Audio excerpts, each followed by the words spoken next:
kalingap, magandang umaga po, and today ay puntahan na po natin sina Ate Julie kasi dumating na po si Jamaica. Syempre, hindi natin palalampasin na kumustahin sila mga kalingap, lalong lalo na si Jamaica. At syempre yung may pa-blessing po naman ulit si Tita Em and Tito Dan, saka yung 2 boys po nila ay pa-blessing po kina Ate Julie. At kumustahin po natin si Jamaica, andyan na daw po. Hello! Ito na po si Jamaica. Kaming nakakamiss dito ay. Kamusta na? Di ka nasanay? Ilang months ka pala doon saan? Ano po? Mga purata po 5. Kasi 5 months ka na doon? Or ano? Kasi nung July po ako nagpunta doon. Oh, July 1. tagal-tagal na din ano? Kamusta na? Okay lang po. Nung una po nakaka-homesick lang doon. Ay, ngayon sanay ka na? Ano po? So buti naman at ngayong every December daw nakaka-uwi ka. Opo. Tapos kapag ano naman po tuwing July visiting day po, sila mama po yung pupunta doon. July visiting day. Oh, may ganun pala. Kamusta? Di binabalik, kinuwentuhan ka na ni mama mo ng mga ano nangyari? Sabi daw po, binigyan daw po siya ng 3rd chance ni Tito Emil sa kapo ni Tito Dan. Na magka-business daw po pala. Nakita mo na yung business na ano nila doon? Kasi kagahapon pa po. Kahapon pa lang po ako na dating dito. Kasi di din po ako nagsisilabas-labas. Hindi ka na naglalabas-labas? Bakit? Wala naman kasi pong gagawin dyan sa labas. Kapag importante lang po, kapag mag-wifi kasi nga po, may GC din po kami doon. May GC kayo. Pero pag nasa loob kayo ng bawal po din yung gadgets. Madami pong computer, pero monitor ka din po. Saka wala din kapag po may na-open ng Facebook. Wala din po doon internet, saka wala pong apps na dinownload na gano'n. Na Facebook? Opo. Mga pang, lang po yung pang school, so mga computerized. Kamusta yung pag-aaral mo doon? Okay lang naman po. Okay lang. Saka po maganda naman po doon kasi sa una nga po nakakamusik. Iyak ka lang ng iyak. May tao? Tatay po. Dito po pala si tatay mo to si Hello, bless po. Tatay mo si Yan, ngayon ko lang nakita si tatay mo si Lolo.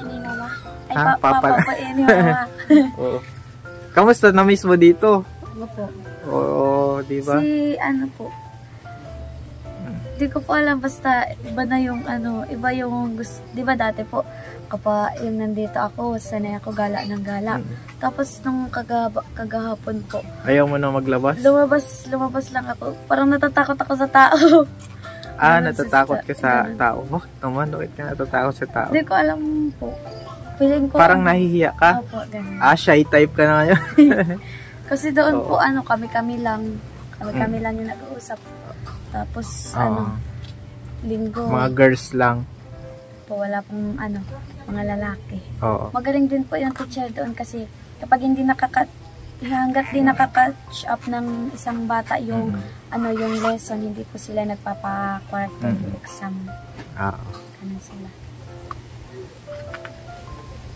Saya na, Wala ka bang ibang naaalala dito?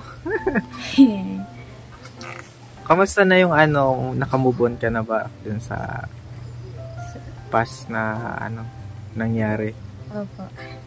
Kasi may mga natutunan ka ba na Opo, kasi naiwalay ako sa pamilya ko tapos yung napil ko yung namimiss ko po sila tapos grabe yung pagsisisi ko, sabi ko sayang nung mga oras na nasa labas ako kasama ko lang sila mama, sana pinalagan ko yung oras na nasa labas ako, tapos ngayon eto busy aral lang ng aral, tapos sabi ko di ko man lang makasama yung mga kapatid ko, pero nung nasa labas ako halos di ko na nga sila pasalo mo silang na-appreciate yung family mo nung nandun ka sa Sisters of Mary. Tapos sabi din po nung doon ko din po nalaman yung realidad ng buhay.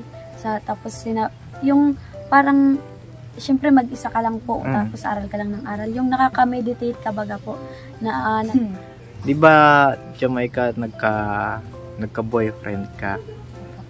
Di ba? Kumbaga, yung mga promises mo na break mo, di ba? Nung mga tsaka madaming nangyari na negative. Ano yung natutunan mo doon at ano na yung sino na ba si Jamaica ngayon? Ganyan. Natutunan ko lang po doon, Sir Alvin, na na kapag nasa edad ka po talaga na teenager na, yung feeling mo lahat ng ginagawa mo po tama, tapos feeling mo po lahat ng naiisip mo ikakasaya mo po. Oo, sa una masaya, pero sa huli po yung parang masakit yung naidudulot. Gaya nga po nung sa akin, buti na lang hindi po ako sinukuan ni mama na yung payuhan ng payuhan. Tapos ka, Sir Alvin, hindi rin ako tinigilan nun. Kaya nandito pa rin ako. Tapos nung huling day ko na po dito, kasi naglayas diba ako ng Sir Alvin. Tapos naglayas ako nun. Tapos sabi ko sa sarili ko, last day ko na. Tapos hinahanap na ako ata ni mama. Sabi ko, tapos may galit ako nun sa puso ko, kasi sabi ko, kasi kung hindi naman dahil kila mama, yung ganun sa Alvin, yung mga hinanakit ko, sabi ko, simula pa nung bata ako, palagi ako na lang. So, parang napapagod na po ako. Tapos yun, parang tapos sabi ko, kulang na din si mama sa attention, kulang na din sa pagmamahal. Tapos yung Sir Alvin, parang hinanap ko sa iba, tapos maling tao pala yung nahanapan kong ganon. Saka hindi pala yung tama, kasi bata pa po ako. Tapos nung last day ko na po, inisip ko na, sabi ko, ay mahirap sabihin kila mama na magbabago na ako, kasi nga sabi daw ni mama, wala na daw po siyang tiwala sa akin. Tapos medyo nasaktan ako doon. Tapos sabi ko, siguro galit na din sa akin sila, Sir Alvin, sa lahat ng tulong nila, ginanon-ganon ko lang, hindi ko pinahalagahan. Kaya sabi ko, hindi ko papaalam sa kanila na sumama ako doon sa Sisters of Mary. Pumunta ako doon, Sir Alvin, walang-wala ako. Tapos lumo pa yung damit ko, ganun. Tapos di pa ako naligo. Tapos wala akong dalang pagkainan, buti may alumni po na nandun, inasis ako. Tapos sabi ko, pag sumama ako doon, siguro mapapatunayan ko na mas kahit na ganto ako, mas uunahin ko pa rin yung pangarap ko. May pangarap pa din ako kahit naging ganto yung ginawa ko. Kumbaga nagkamali ka, Pero pinagsisisihan mo naman yung pagkakamali. Opo. Tapos hindi ko po siya, nagsisisi po ako na yung pagsisisi ko, ginagawa ko po sa tamang paraan. Yung bumabawi ka, parang opo, ganun yung pagsisisi ko. Hindi yung sabihin ko kay mama ganyan. Kasi kapag sinabi ko po kay mama yung mga nangyari dati, tapos sasabihin ko pa yung mga hinanakit ko, syempre masasaktan din po si mama.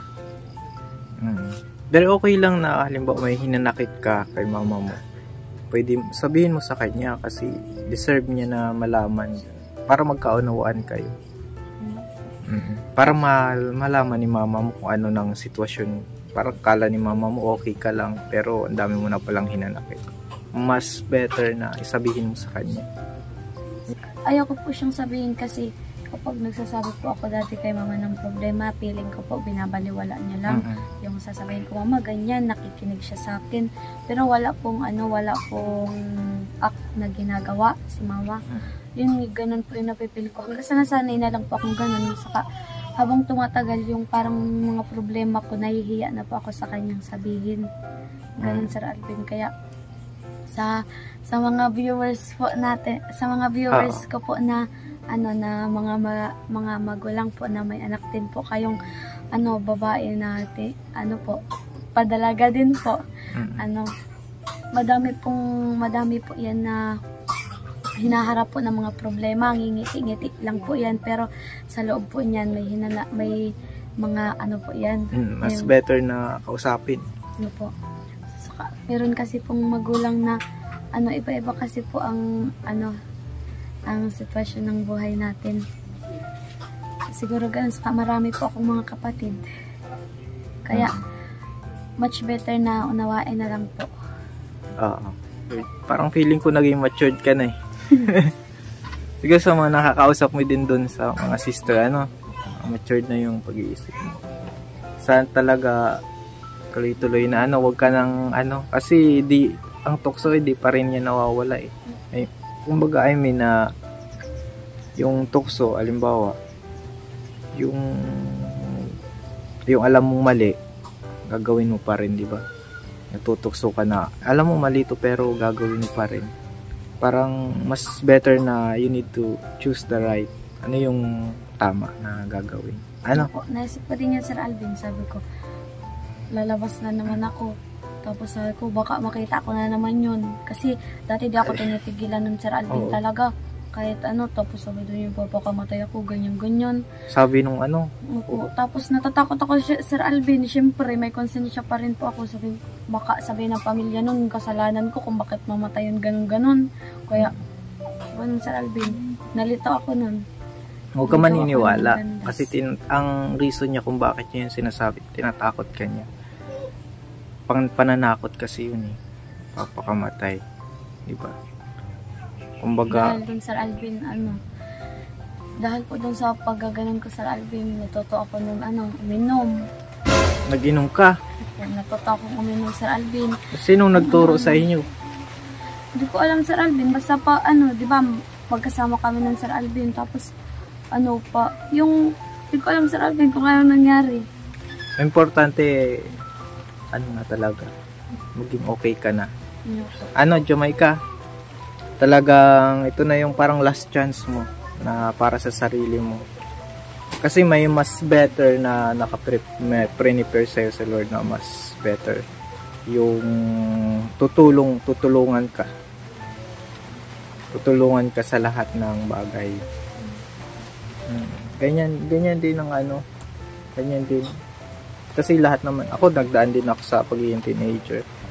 Pero kapag yung plano pala ng Lord, mas magaling, mas dakila yung plano ng Lord.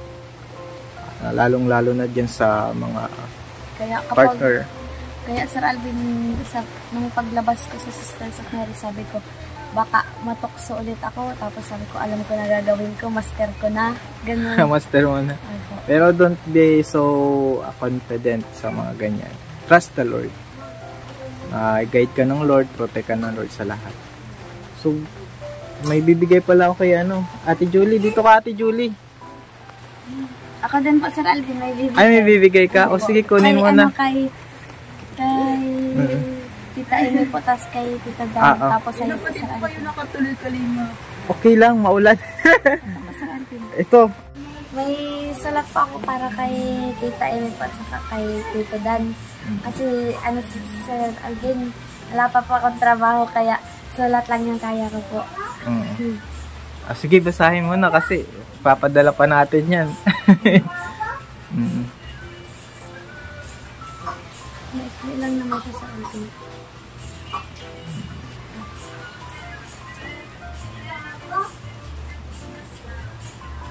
Yan, meron po siyang sulat.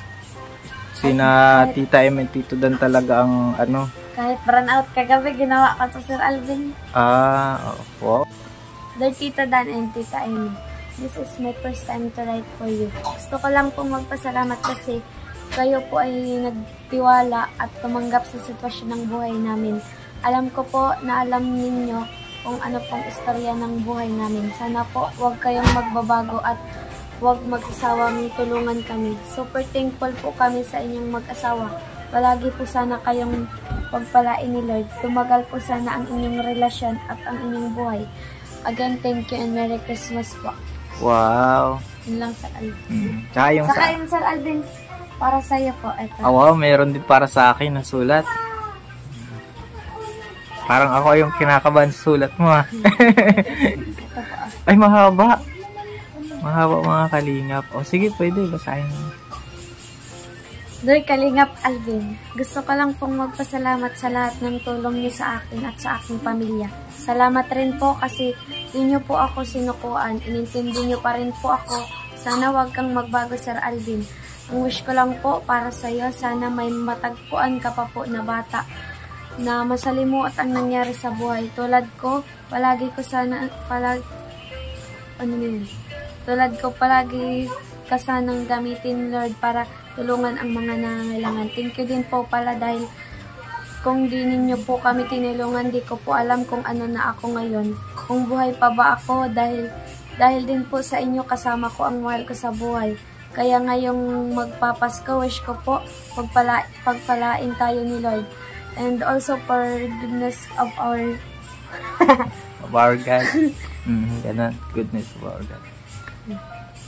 That's all. Thank you po. Merry Christmas Wow. and Happy New Year, Sir Alvin. Yeah, Merry Christmas din. Di ko pa po nagagawaan si Ate Rena po eh.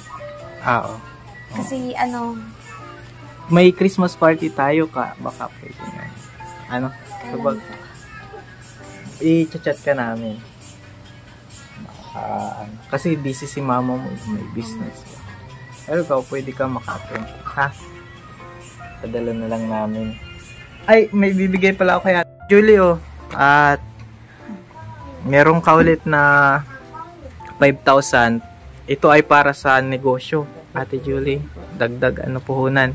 Para magyaman ka na daw. Sabi po yan ni Tita Emmy and Tito Dan, yan ay galing sa kanya. At yung 2 boys, may 2 boys po pala sila. Worth 5K. Ayan. At para ka na, asenso ka na. Tapos na si Jamaica, lalo nga asenso kayo. Jamaica, ganyan muna. Ang focus natin, muna, kumbaga, umasenso muna para hindi naman sinasabi natin ang natin ay puro pera. Kumbaga, umasenso lang sa buhay para makatulong sa anak, mabigyan ng maayos na buhay for the future, diba? Ikaw mag-aasawa ka for the future, no? Natrauma na ata ako sa Alvin. Natrauma na. wag ka, malay na, mag-ready lang tayo. Even wala pa naman yan sa isip natin. Pero mag-ready tayo. I-focus lang muna natin sa sarili natin kung paano ka magiging successful sa buhay. Pag successful ka na, pwede na, focus mo na yung maghanap ka ng Ate Julie? Hindi na po ako kontra doon. Susuportahan ko na po siya. Basta magtapos muna po siya. Oo, at least successful. Kasi pag graduate, fresh graduate ka, nag-asawa ka, wala ka pa naman di trabaho, mahirap din, di ba? At least, na makatapos ka, mag-successful ka. Tsaka sabi ko po sa kanya, advice ko po sa kanya, maganda na kung mag-asawa ka, hindi talagang alam mo din na may sa God. Mga Spanish po talaga kalimot mo yung wala, yung parang walang tao. Talagang hayaan na natin, Ate Julie. Move on na tayo. advice ko lang naman po sa kanya. Kasi nga po, siya din naman po nag-open sa akin ng kanya. Kasi nung mag-alumni daw po yung mga nag-aaral doon, nakita ng maganda ng mga buhay. Tapos nag-advise na po sa kanila na kaya kayo magtapos kayo at ang asawahin nyo, o yung maging yung marunong yung nag-rosary din yung nag-aan. Yung parang po may din sa God. Lang, mag-ano ka muna sa sarili mo before hindi naman sabihin natin na kailangan mayaman, yung lang, yung masasabi mo sa sarili mo, kaya mo ng buhay ng pamilya, makatulong sa iba, di ba? Yung kaya pwede kang masandigan din, di ba? Yan. At i-invite ko to sa Christmas party, Ate Julie, ha? Chat na lang namin. Doon na lang yung mga Christmas party yon, di ba? Si Jamaica, kalingap. Gusto ko kayo pagpa-thank you po kay Tita Em and Tito Dan po. Thank you very much po talaga. Talagang po, talaga po kasi alam ko talaga nila yung buhay ko. Pero dito nila ako pinitigilan natin. Blessing sila sa inyo. Blessing. Kaya po, thank you po.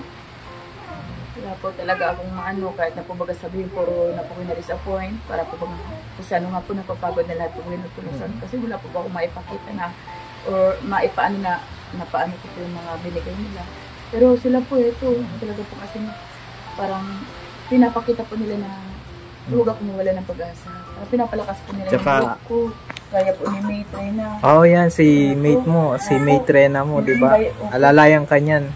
Talaga po, sabi ko nga po sa kanya, parang mate, ikaw, At po, inaamin ko po talaga sa dami ko po talaga trying sa buhay na dinanas ko. Ano, parang nadidepress na po talaga ako. Pero dahil nga po kami friend, at sa mga sagaya po sa tulong, sa Ma'am Emmy, yung Tito Dan, para po bagang sila po yung bibigay sa akin na Parang ng pag-asa. Ginagamit ng Lord mo. Ginagawa ko yung instrumento po, baga, kaya sabi ko, thank you na lang po talaga. Sana po, mabigyan po sila ng maghaba po yung buhay nila para po madami po silang matulungan.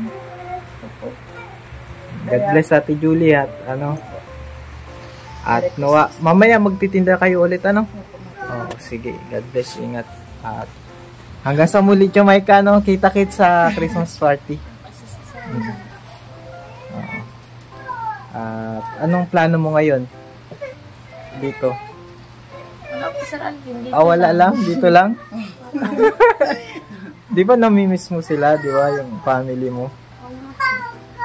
Yun nga po, sabi, lang, ini-spend ko lang yung time na kasama ko lang po sila. Spending time. Pray ka lang, read the Bible, di ba? Basa ka ng Bible. Tama yun. At kita-kits may party man tayo.